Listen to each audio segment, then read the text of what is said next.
बिस्मिल्लाहिर्रहमानिर्रहीम अस्सलाम वालेकुम स्टूडेंट्स। जी स्टूडेंट्स, आज मैंने बात करनी है MKT 501 के लेसन नंबर 20 और 21 की प्राइसिंग ऑब्जेक्टिव। ये दोनों लेक्चर्स प्राइसिंग ऑब्जेक्टिव पे हैं, तो हम इनमें ज़रा थोड़ी सी डिटेल में बात करेंगे। प्राइसिंग ऑब्जेक्टिव्स क्या होते हैं? प्राइसिंग ऑब्जेक्टिव का मतलब है कि प्राइसिंग सेट करने के या प्राइसिंग के मकसद क्या हैं। अब सिंपल सी बात, जनरली आप देख लें, प्राइस सेट करने का मकसद है आपने अपनी चीज़ को सेल आउट करना और उससे पैसा कमाना।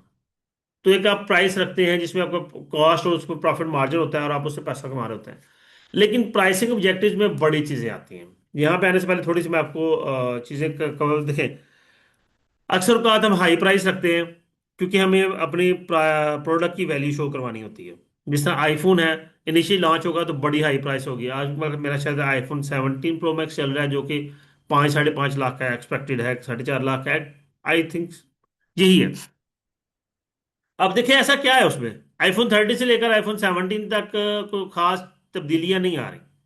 लेकिन क्या है कि वो अपना प्रोडक्ट नया मॉडल लॉन्च करते हैं और फिर वो बड़ी हाई प्राइस रखते हैं, और एलीट जो क्लास है वो उसको हाई प्राइस पे करके परचेज करती है। फिर दूसरा आता है कि आप इनिशियली जब अपनी प्रोडक्ट को लॉन्च करते हैं तो प्राइस लो होते हैं और फिर आहिस्ता आहिस्ता अपनी प्राइस को इंक्रीज करते हैं। तो कई तरह की स्ट्रेटजीज होती हैं, डिपेंड करता है कंज्यूमर पर, डिपेंड करता है आपके प्रोडक्ट पर, आपके ब्रांड पर।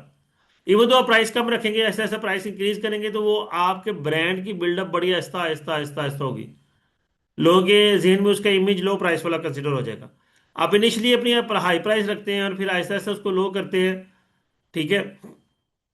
तो हो सकता है वो, ठीक है, मार्केट में अपना एक छाप तो छोड़ेगा, लेकिन वो आपको अच्छी सेल ना दे सके। तो कई तरह के इश्यूज होते हैं, तो उनको देख कर फिर अपनी प्राइस ऑब्जेक्टिव हम सेट करते हैं कि हमारा प्राइस में किस तरह सेट करनी है, मकसद क्या है प्राइस सेट करने का। सबसे पहले जी, प्राइसिंग और ऑब्जेक्टिव्स और goals give direction to whole pricing process. अब जो प्राइसिंग गोल्स होते हैं, ये प्राइसिंग ऑब्जेक्टिव्स होते हैं, ये ओवरऑल प्राइसिंग प्रोसेस को अफेक्ट करते हैं। Determine what are your objectives are the first step in pricing. अब देखिए, आपका ऑब्जेक्टिव ये है कि आपने अपनी ब्रांड को मजबूत बनाना है और एक्सपेंसिव शो करवाना है, तो ऑब्वियसली आप हाई प्राइसिंग रखेंगे। When deciding on price objectives you must consider. अब कब कब प्राइस ऑब्जेक्टिव्स को कंसिडर करते हैं? नंबर वन है जी, the overall financial marketing strategic objectives of the firm company. Company के स्ट्रेटेजिक ऑब्जेक्टिव्स और फाइनेंशियल और मार्केटिंग, इन तीनों चीजों में आप अपनी प्राइसिंग को कंसिडर करते हैं। जाहिर सी बात है, प्राइसिंग ही आपके फाइनेंस को मैनेज करेगी, प्राइसिंग के थ्रू ही आप मार्केटिंग एक्टिविटीज करेंगे। और जो आपके स्ट्रेटेजिक ऑब्जेक्टिव्स हैं, जिनको लॉन्ग टर्म ऑब्जेक्टिव्स भी कहा जाता है, वो भी आप प्राइसिंग को मद्देनजर रखते हुए ही सेट करेंगे। फिर आता है ऑब्जेक्टिव ऑफ योर प्रोडक्ट और ब्रांड। आपका प्रोडक्ट या आपके जो ब्रांड है, उसके मकसद क्या है, उस हिसाब से आप प्राइस, जैसे कि मैंने बताया कि आप अपने ब्रांड को हाई प्रोफाइल शो करवाना चाहते हैं तो आप अपनी प्राइस को हाई रखते हैं। अब देखिए, कई ऐसे ब्रांड्स हैं, उनकी चाहे कपड़े के ब्रांड्स हैं, आप उनके अंदर चले जाएं, या जूता के ब्रांड्स हैं, तो आपको यहाँ वहां पे बहुत ज्यादा वैरायटी नहीं नजर आएगी, चंद आइटम नजर आएंगी। लेकिन उन चंद आइटम की प्राइस बड़ी हाई होती है, ठीक है। इवन दो कि आप किसी ब्रांड, यहाँ पे तो खैर नहीं, मेरा इत्तेफाक हुआ, I am belongs to Gujranwala. लेकिन इस्लामाबाद में मैं सेंट्रल मॉल में, वहाँ पे मेरा इत्तेफाक हुआ कि मैंने एक शॉप, एक शर्ट देखी जिसकी प्राइस 37,000 थी। ये कोई 10 साल पुरानी बात सुना रहा हूँ आपको। तो 37,000 प्राइस एक शर्ट की, ड्रेस शर्ट थी पहनने के लिए, तो 37,000 प्राइस। तो अब उस ब्रांड ने एक, हाँ, स्टफ आउटस्टैंडिंग था, नो डाउट, लेकिन स्टिल ब्रांड ने अपना हाई प्रोफाइल इमेज क्रिएट करने के लिए उस प्राइस को इतना हाई रखा। अब हो सकता है पूरे हफ्ते में या पूरे महीने में वो एक ही शर्ट बिके, लेकिन वो एक शर्ट आपको अच्छा खासा अर्निंग दे जाती है। उसके बाद नेक्स्ट आता है कंज्यूमर प्राइस लास्टिंग एंड, क्यों ऐसे, यहाँ पे एक और बात बताता चलूं, क्योंकि कुछ लोग स्टेटस कॉन्शियस होते हैं। उनको ये फर्क नहीं पड़ता कि चीज की क्वालिटी क्या है, उनको ये फर्क पड़ता है कि इसकी प्राइस क्या है। प्राइस हाई हो तो वो समझते हैं चीज भी प्रोडक्ट बेहतर है, ब्रांड बहुत अच्छा है, एंड सो ऑन। उसके बाद है consumer price elasticity and price point. आप कंज्यूमर के बिहाफ पे या कंज्यूमर के तौर, जो प्राइस है आपकी, वो कितनी इलास्टिक है कंज्यूमर के पॉइंट ऑफ व्यू से। अब देखिए, कुछ प्रोडक्ट की प्राइस अगर थोड़ी सी हाई होती है तो कंज्यूमर उससे शिफ्ट कर जाता है, तो वो इलास्टिक नहीं है, इसका मतलब है। तो इसको इलास्टिसिटी कहते हैं कि अगर प्राइस हाई भी हो तो क्या कंज्यूमर शिफ्ट तो नहीं करेगा। कुछ प्राइसिंग ऑब्जेक्टिव्स और हैं जी, commonly maximise long run profit, max short run profit, ठीक है जी। लॉन्ग रन और शॉर्ट रन प्रॉफिट को मैक्सिमाइज करना, increase sales volume, sales volume increase करना, प्रॉफिट शेयर इंक्रीज करना, उसके बाद रिटर्न ऑन इन्वेस्टमेंट, कि आपके जो रिटर्न ऑफ इन्वेस्टमेंट है वो भी इंक्रीज हो। जाहिर सी बात है, जब सेल्स इंक्रीज होगी अल्टीमेटली आपका मार्केट शेयर इंक्रीज होगा, मार्केट शेयर इंक्रीज होगा तो अल्टीमेटली आपकी जो रिटर्न ऑन इन्वेस्टमेंट है वो इंक्रीज होगी। कैसे? कि आप जब सेल ज्यादा करेंगे, ज्यादा प्रॉफिट कमाएंगे, तो कैपिटल तो वही है, सरमाया तो वही है, तो उसी सरमाए पर जब नया प्रॉफिट, हाई प्रॉफिट आएगा, ज्यादा प्रॉफिट आएगा, तो आपकी इन्वेस्टमेंट जो है वो इंक्रीज होगी, sorry return on investment increase होगी। स्टेबलाइज मार्केट और स्टेबलाइज मार्केट प्राइस, ठीक है जी। आप मार्केट को या मार्केट प्राइस को स्टेबल करने की कोशिश करते हैं, ये अक्सर बात गवर्नमेंट करती है कि प्राइस फिक्स कर देती है, या थोड़ा बहुत प्राइस में चेंज आता है ताकि ज्यादा जो मार्केट डिस्टर्ब ना हो। अब देखिए स्टॉक चेंज में चले जाए, वहां पे भी अगर मार्केट क्रैश भी करे तो मैक्सिमम 5% तक क्रैश कर सकती है, मार्केट बूस्ट भी करे तो मैक्सिमम 5% तक बूस्ट कर सकती है। यानी कि एक प्रोडक्ट की प्राइस जो है वो 10 रुपीज है तो वो 10.5 रुपये ज्यादा ज्यादा सा होगी, या 11 रुपये हो जाएगी एक दिन के अंदर। एक दिन में उसकी प्राइस 20 रुपये नहीं चली जाएगी, या एक दिन में 10 रुपये से 2 रुपये प्राइस नहीं आ जाएगी। ठीक है, इतना डिफरेंस ये बेसिकली स्टेबलाइज करने के लिए होता है। फिर प्राइसिंग ऑब्जेक्टिव में हमारा कंपनी ग्रोथ आती है, जब सेल्स इंक्रीज होगी, हमारा मार्केट शेयर इंक्रीज होगा, तो अल्टीमेटली हमारी कंपनी ग्रो करेगी। मेंटेन प्राइस लीडरशिप, हम प्राइस लीडरशिप अगर बनाना चाहें तो हम उसको मेंटेन कर सकते हैं। अब प्राइस लीडरशिप से क्या मुराद है कि आप प्राइस को लीड कर रहे हैं, कि कोई प्रोडक्ट है आपकी जो कि मार्केट में एक पहचान रखती है, तो आप अगर उसकी प्राइस चेंज करते हैं तो अल्टीमेटली आपके पीछे जो है बाकी लोग उसकी प्राइस को सेट करते हैं। मोबाइल की दुनिया में आईफोन भी कुछ ऐसा ही है कि वो नया ब्रांड लॉन्च करता है, वो बड़ी हाई प्राइस रखता है, तो उसके हिसाब से फिर जो नए मॉडल आते हैं दूसरी कंपनीज के, तो वो भी अपनी हाई प्राइस चार्ज करते हैं। उसके बाद discourage new entrance into the industry. हाँ, आप प्राय के प्राइसिंग ऑब्जेक्टिव में ये भी एक चीज आती है कि आप न्यू एंट्रेंस को डिस्करेज करते हैं। आप इतनी लो प्राइस रखते हैं कि अगर उनको नई एंट्रेंस आए भी तो वो मार्केट में एडजस्ट ही ना हो पाए। ये इसके वाइस वर्सा भी हो सकता है। मैच कंपेटिटर प्राइस, यहाँ प्राइस इस तरह सेट करते हैं कि आप अपने कंपेटिटर के साथ प्राइस को मैच करते हैं। इसकी बेस्ट वन एग्जांपल है कोक और पेप्सी। रमजान में कोक ने 5 5 रुपये डिस्काउंट या 10 रुपये या 20 रुपये डिस्काउंट अपनी बोतल बॉटल भी दिया, तो पेप्सी ने भी दे दिया। डेली की बोतल 200 रुपये फिक्स कर दी जाती है, पेप्सी भी कर देता है। Encourage the exist of marginal firms from the industry. अब कुछ मार्जिनल फर्म्स जो होती हैं, ऐसी फर्म्स जो कि हैंड टू माउथ चल रही हैं, या जो जिनका सरमाया कम है, अगर आप लो प्राइस प्रोडक्ट सेल कर रहे होंगे तो ऐसे लोगों के लिए प्रॉफिट कमाना मुश्किल हो जाता है, फिर वो मार्केट से इंडस्ट्री से एग्जिट कर जाते हैं। नेक्स्ट आ गया सर्वाइवल। जी, ये भी एक ऑब्जेक्टिव है कि आपने इस तरह की प्राइस रखनी है इनिशियली कि आप मार्केट में सरवाइव कर सकें। अब देखें जो लॉकडाउन हुआ इससे 5 7 साल पहले, तो लॉकडाउन में बहुत सी फर्म्स बंद हुई, बहुत से बिजनेसेस बंद हुए, वो उसके बाद बहुत से नए भी बने, लेकिन जिन्होंने उस दौर में सरवाइव किया वो आज भी सरवाइव कर रहे हैं। Avoid government investigation and intervention, इस तरह की प्राइस रखनी है गवर्नमेंट की इन्वेस्टिगेशन ना शुरू हो जाए। obtain और मेंटेन द लॉयल्टी एंड एंथुसिज्म। अच्छा, यहाँ पे एक और चीज़ है, स्टूडेंट्स के माइंड में गवर्नमेंट की क्या इन्वेस्टिगेशन या इंटरवेंशन शुरू होगी। अब देखिए गवर्नमेंट ने सेल सेल टैक्स भी चार्ज करना होता है। आप बहुत ज़्यादा हाई प्राइस मार्केट में सेल कर रहे हैं लेकिन गवर्नमेंट को उसका इन्फॉर्म नहीं करते, लेकिन आप यहाँ फिर आप बहुत ज़्यादा डिस्काउंट दे रहे हैं, ट्रेड डिस्काउंट दे रहे हैं कि गवर्नमेंट को सेल टैक्स कम कलेक्ट हो रहा है, तो इन सूरतों में गवर्नमेंट इन्वेस्टिगेशन शुरू कर देती है कि ये क्या कर रहे हैं। Enhance the image of firm brand और प्रोडक्ट, प्राइसिंग ही आपके इमेज को, आप फर्म के, आपके ब्रांड के, आपके प्रोडक्ट के इमेज को एनहांस करती है। Be perceived as fair by customers and potential customers, आप जो न्यूली कस्टमर्स हैं, पोटेंशियल कस्टमर्स हैं, उनमें को डिफरेंस रखते हैं नहीं रखते, ये भी एक ऑब्जेक्टिव है आपका।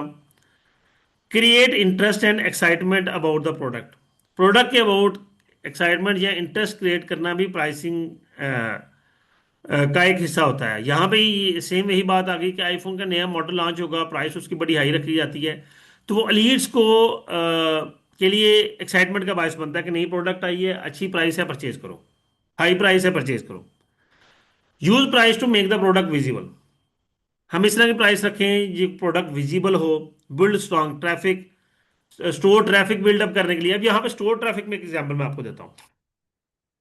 मकसद मेरा जी, मेरे रूटीन में मैं प्राइसिंग रखी है, लेकिन जो ज़्यादा चलने वाली चीज़ें जैसे चीनी है, रमजान में उसके साथ दालें भी। तो उनका क्या किया, उनकी प्राइस मैंने हैंड टू माउथ कर दी, यानी कि सिर्फ ब्रेक इवन पे कर दी। चीनी मुझे 140 रुपये किलो आई है, मैंने 140 रुपये रेट लगा दिया। अब पूरी मार्केट में चीनी 150, 155 रुपये किलो, 145 रुपये किलो बिक रही है, मैं 140 पे बेच रहा हूँ। तो कस्टमर बहुत ज्यादा अट्रैक्ट होगा कि यार चीनी सस्ती मिल रही है, ले आओ। आप स्टोर पे जाएंगे, स्टोर वाले कहेंगे जी आप एक चक्कर में सिर्फ 2 किलो चीनी मिलेगी। अब जाहिर सी बात, आप स्टोर पे आ गए हैं, चल के आए, तो आप कहते हैं चलो यार मैं कुछ साथ और चीज परचेज कर लेता हूँ।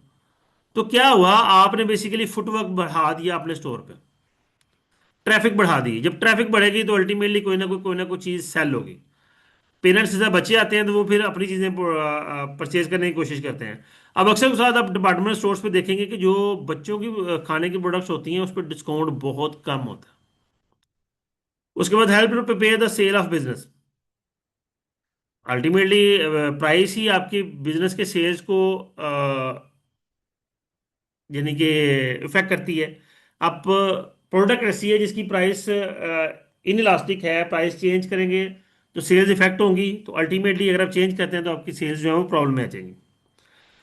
गेट कंपैरेटिव एडवांटेज कि आप प्राइस इस तरह का रखते हैं कि आप एक प्राइस का कंपैरेटिव एडवांटेज मार्केट में ले जाते हैं, या आप की जो प्रोडक्ट की क्वालिटी है वही आपका कंपेटिटिव एडवांटेज है, उस हिसाब से आप हाई प्राइस रख लेते हैं। होंडा की बाइक्स की बात कर लें, होंडा की बाइक जो 70 है, मेरा ख्याल है वो 1.5 लाख से ऊपर है। जबकि चाइना की बाइक है वो 1 लाख से नीचे की मिल जाती है। तो मतलब कि होंडा की बाइक की प्राइस में 2 चाइना की बाइक आ जाएंगी। तो वहां पे क्या है कि वो होंडा के पास क्वालिटी कंपेटिटिव एडवांटेज है, उसका ब्रांड कंपेटिटिव एडवांटेज है, तो उस हिसाब से उसने प्राइस सेट की हुई है। नेक्स्ट हमारे पास आ जाएगा discount low and allowances. Discount allowances क्या होते हैं, ये प्राइस जो बेसिक प्राइस होती है आप उसको उसमें रिडक्शन का बायस बनते हैं। डिस्काउंट का मकसद क्या होता है, पर्पज ऑफ डिस्काउंट क्या है, शॉर्ट टर्म सेल्स इंक्रीज करना। अब देखें जो सेल्स लगती हैं, जो डिस्काउंट दिए जाते हैं, वो सेल्स इंक्रीज करने के लिए या पुराना स्टॉक खत्म करने के लिए, move out of the of date stock. अब देखिए आउट ऑफ डेट स्टॉक से क्या मुराद है, आप स्टोर पे जाते हैं, वहां पे एक प्रोडक्ट आप देखते हैं, या वो महंगी लिखी हुई है लेकिन वही प्रोडक्ट आपको ऑनलाइन में सस्ती मिल रही होती है। तो बेसिकली उनका मकसद ये है कि वो ऑनलाइन अपनी प्रोडक्ट को आउट ऑफ स्टॉक करना चाह रहे हैं। अब स्टोर पे जो प्रोडक्ट सेल होगी वो 2 4 दिन, 10 दिन, 15 दिन बाद अगर कस्टमर लेकर आता है, जनाब जी तो आपकी प्रोडक्ट टूट गई है, खराब हो गई है। अब क्योंकि वो आउट ऑफ डेट हो गई थी, वो पुरानी 2 से 3 साल पुराना मॉडल था, स्टोर पे उसको बेचना थोड़ा सा मुश्किल हो जाता है। या उसको प्राइस पे सेल करके अगर कस्टमर वापस लेकर भी आए तो हम उसको चेंज करें तो हमारा नुकसान ना हो। ऑनलाइन वो लो प्राइस पे बेची जाती है कि ऑनलाइन ही लोग परचेज कर लें, हमारे पैसे भी रिकवर हो जाए और बाद में कोई क्लेम भी नहीं होगा। रिवार्ड वैल्यूएबल कस्टमर्स, ठीक है, अक्सर बात हम अपने कुछ लोग अपने वैल्यूएबल कस्टमर्स को रिवार्ड्स भी देते हैं। पुराने कस्टमर ने कोई ना कोई फ्री सैंपल दे दिया, कुछ डिस्काउंट दे दिया and so on. Encourage distributor channel members to perform a function. Sales को बढ़ाया जाता है डिस्काउंट से ही। डिस्ट्रीब्यूटर चैनल मेंबर्स को जल्दी चीज़ें अपनी प्रोडक्ट को जल्दी सेल करने के लिए इनकरेज किया जाता है, डिस्काउंट ही इनकरेज करता है। अब टाइप्स ऑफ डिस्काउंट में हमारे पास सबसे पहले आ गया कैश डिस्काउंट। इसको ध्यान से सर समझ लीजिएगा, कैश डिस्काउंट कॉन्सेप्ट क्या होता है।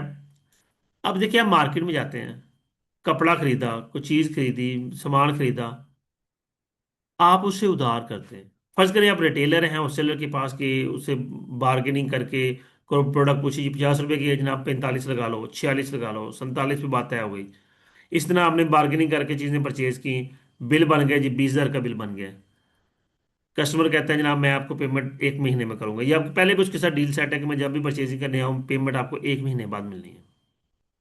अब जितनी भी वो बहस कर रहा था, डिस्कशन कर रहा था, वो सारी का सारा ट्रेड डिस्काउंट था। जितने भी वो प्राइस में डिस्काउंट ले रहा था, 50 रुपए का तो 47 में ले ली, 80 रुपए का तो 75 में ले ली। जब बिल बनना है तो बिल के टाइम पे 47 ही लिखा जाना है, 75 ही लिखा जाना है, 80 नहीं लिखा जाना। ठीक है। तो फिर वो क्या हुआ, ट्रेड डिस्काउंट बार्गेनिंग के थ्रू होता है और वो रिकॉर्ड नहीं होता। बिल बन गया, 20,000 का बिल बन गया, शॉपकीपर ने चुपके से नीचे लिख दिया बिल के एंड पे, जहां पे आपका टोटल बना वहां पे साथ लिख दिया 210 नेट 30, 2/n नेट 30, ये जो मैंने सामने हाईलाइट भी किया हुआ है। तो इसमें क्या है कि अगर आप आपका 30 दिन का टर्नओवर है, लेकिन अगर आप 10 दिन में पेमेंट करेंगे तो आपको 2% डिस्काउंट मिल जाएगा। पहले भी आपको पैसे छोड़े हैं, 40 रुपये हम 20,000 रुपये और छोड़ देंगे। 40 से 400 रुपया, 400 रुपया हम और छोड़ देंगे। आप आकर प्रोडक्ट परचेज करें। ठीक है जी। सॉरी, आप पेमेंट जल्दी करें, सॉरी। इसी तरह ये आ गया कैश डिस्काउंट। यहाँ एक और होता है जी, EOM end of the month. क्या होता है इसमें? आपने payment end of the month करनी है, लेकिन अगर आप 7 दिन पेमेंट करते हैं तो 3% डिस्काउंट मिल जाएगा। तो ये कैश डिस्काउंट की कैटेगरी है। फिर द क्वांटिटी डिस्काउंट। आप जब आप कभी कभार मार्केट में चीज परचेज करने जाते हैं, सबसे पहले आपसे पूछा जाता है कि लेनी कितनी, कितनी क्वांटिटी परचेज करेंगे। आप कहते हैं 1 किलो, तो वो 1 किलो का रेट बता देगा। आप उसे कहते हैं जी मैंने 10 किलो लेना है, तो वो 10 किलो का रेट बताएगा। अब ये आ गया वजन में, क्वांटिटी में आ जाओ, वो 1 पीस लेना है, रेट 1 ही पीस होगा। आप उसे कहते हैं यार मुझे 20 पीसेस चाहिए, तो रेट 20 पीसेस का होगा, फिर 1 पीस से कम रेट होगा। तो this is called quantity discount. अब कुछ क्यूमुलेटिव क्वांटिटी डिस्काउंट होते हैं, कुछ नॉन क्यूमुलेटिव होते हैं। ठीक है। The is the price reduction based on the quantity purchase over set period of time.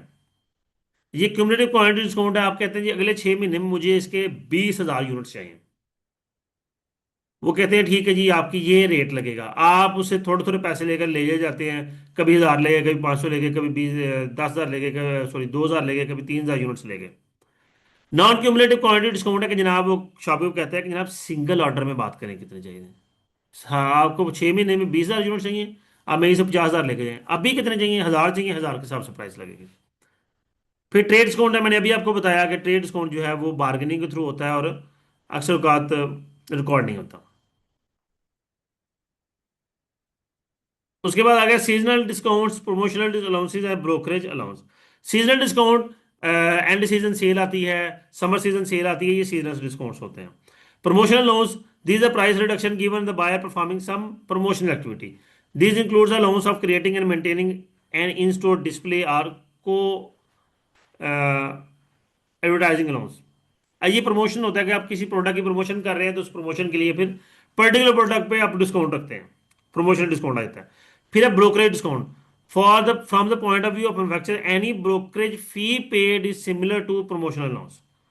यानी कि आप ब्रोकरेज फी जो है, मैन्युफैक्चरर जो है अपने डिस्ट्रीब्यूटर को एक्स्ट्रा अलाउंस जारी करता है, तो वो ब्रोकरेज फी अलाउंस को कहलाता है। नेक्स्ट आ जाए जी। जी, ये खत्म हुआ लेक्चर नंबर 20 और 21। जी स्टूडेंट्स, उम्मीद करता हूँ ये लेक्चर आपके लिए अंडरस्टैंडिंग होगा। वीडियो को लाइक कीजिएगा, कमेंट कीजिएगा, अपना ख्याल रखिएगा। अल्लाह हाफिज।